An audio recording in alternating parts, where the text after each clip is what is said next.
I would like to we would like to invite the DOJ and the DFA as regards dito sa quiz. Kasi alam natin ang SMNI dati, sinasabi nila ang major stockholder nito ay, o dati rin stockholder ay si Kibuloy, na may kinalaman din ito doon sa franchise, or may kinalaman ito sa ownership, Sir Chair.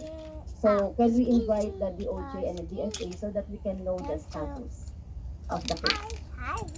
Okay. So we will invite Pastor Kibuloy, DOJ and DFA. Yes, we will do that. Thank you. Okay. Kanina, Mr. Chair, sa SMNI pa rin, Mr. Celis mentioned that he discussed with SMNI's editorial board.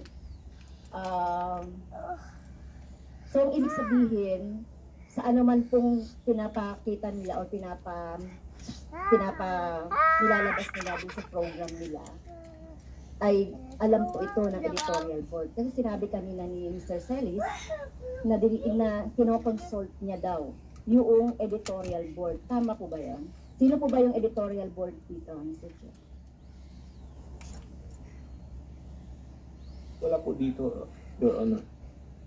Kasi yun ang sinabi kanina ni Mr. Celis. Celis mentioned that he discussed with SMNI editorial board yung sinabi niya kanina, no, na information. So that implies alam ng SMNI yung content ng program. Tama po ba? After po nung nangyari po. After.